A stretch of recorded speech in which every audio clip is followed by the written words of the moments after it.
10th 2.3 पढ़ेंगे आज। New conservative after 1815, यानी कि नया रूढ़िवादिता 1815 में। Following the defeat of Napoleon in 1815, European governments were driven by a spirit of conservative. Conservatives believed the established traditional institution of the state and society like the monarchy, the church, social heritage, property and the family should be preserved. Most conservatives, however, did not purpose return to the society pre-revolutionary days. Rather, they realized from the change in the initiated by Napoleon that modernization could in fact strengthen traditional institutions like the monarchy. It could make state power more effective and strong. A modern army, an efficient bureaucracy, a dynamic economy, the abolition of feudalism and serfdom could strengthen the autocratic monarchies of Europe.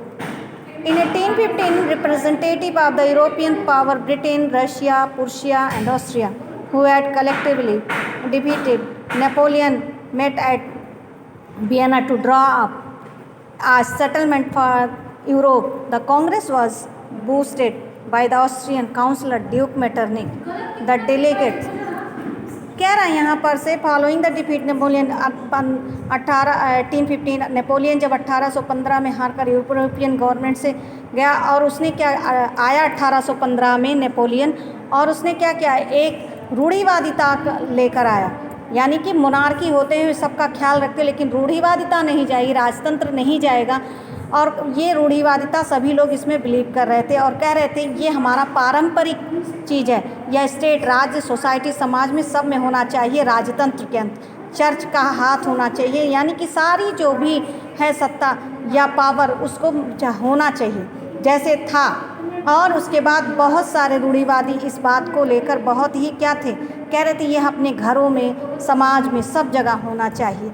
और Napoleon जो Napoleon लेकर आया, यानी modernisation, आधुनिकता हो लेकिन रूढ़िवादिता ख़त्म ना हो, यानी कि परंपरावादी जिस तरीके से चली आ रही है, आधुनिकता हो, आधुनिक सब कुछ है लेकिन परंपरा को तोड़कर आगे नहीं जा सकते। इस तरीके से राजतंत्र भी बना रहेगा, राज का सत्ता भी बना रहेगा और पावर भी रहेगा। तो सबके जैसे पहले हाथों में चर्च के वगैरह में पावर थी, और मॉडर्न आर्मी यानी कि आधुनिक आर्मी होगी, सैनिक होंगे और लेके क्या करेगा, बहुत अच्छे से इकोनॉमी, आर्थिक स्थिति होगी, फेडरलिज्म एंड एफिशिएंट ब्यूरोक्रेसी, यानी कि देखा जाए एक यूरोप यानी मोनार्ची से यूरोप बच नहीं सकता, राजतंत्र हो। इन 1815 फिर कह रहा 1815 में जब लोगों ने क्या किया, यूरोपियन पावर्स, यूरोप की सत्ता जो Britain, Russia, Prussia and Austria had क्या किया, नेपोलियन के हारने के बाद इन्होंने वियना में एक सम्मेलन किया, वियना में इन्होंने एक सेटलमेंट किया यूरोप से। The Congress was hosted by the Austrian council Duke में, और कांग्रेस जो होस्टेड अमेरिकन चांसलर थे ड्यूक मेटरनिक, उनसे सलाह लिया और उसके बाद उन्होंने the delegates Drew of the treaty of Vienna, Vienna में ट्रीटी ऑफ वियना यानी वियना में एक सम्मेलन के 1815 में object undoing most of the change had come about Europe during the Napoleon wars.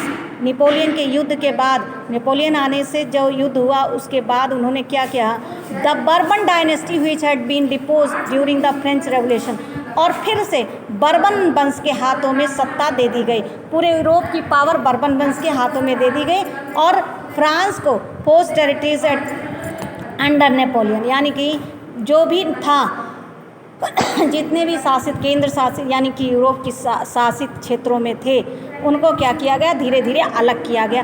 क्यों अलग किया गया, कि उनकी बाउंड्री की देखभाल हो सके। States were set up on the boundaries of France to prevent French expansion in future, यानी भविष्य में सारी चीज़ें क्या हो सके, सिक्योर हो सके। The kingdom the Netherlands, Netherland का साम्राज्य the included in Belgium, Belgium से जोड़ दिया गया। वह सेटअप इन द नॉर्थ, और नॉर्थ में उसको ड्यूटी दी गई, मतलब नॉर्थ में उसको रखा गया। Genoa was added to Piedmont, Genoa को पिडमॉन्ट में ऐड किया गया।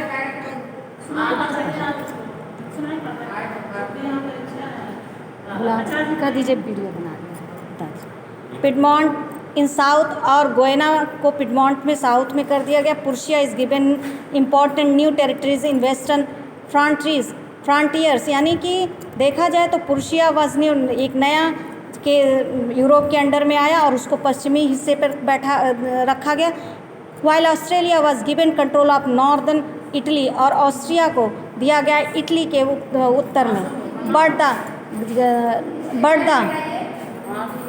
German confederation of 39 state that had been set up in Napoleon was left monarch untouched, और जो 39 राज्य बने हुए थे वो धीरे धीरे क्या इनसे अलग हो गए।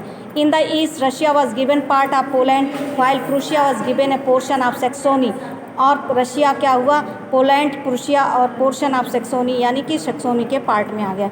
The main initiation was to restore the monarchies that had been overthrown by Napoleon and create new conservative under in Europe, और इस तरीके से नेपोलियन के अंडर से जो हुआ नया रूढ़िवादिता आया, बिल पास हुआ यूरोप में। Conservatives regime setup in 1815 were autocratic, और कंजर्वेटिव जो है वो 1815 में फिर से आया रूढ़िवाद, परंपरावादी रूढ़िवादिता। They did not tolerate criticize dissent sort activities लगने government, most of them impose newspaper and place liberty freedom, यानी कि देखा जाए इस तरीके से यूरोप में फिर से रूढ़िवादिता आई और पूरा क्या किया गया, इसके अंतर्गत क्या आया, रूढ़िवादिता को आ गया, फ्रीडम, सब कुछ फ्रीडम मिलना चाहिए, लिखने पढ़ने बोलने स्वतंत्रता, सबको आज़ादी चाहिए थी। और कहा गया इसमें कि प्रेस को पूरे तरीके से आज़ाद किया जाए ताकि अपनी बात को हम कह सकें। Okay, thank you. और जो नहीं समझ में आए बेटा वो पूछिएगा, और कॉपी कंप्लीट करके स्कूल में लाइए और उसको चेक कराइए प्लीज़।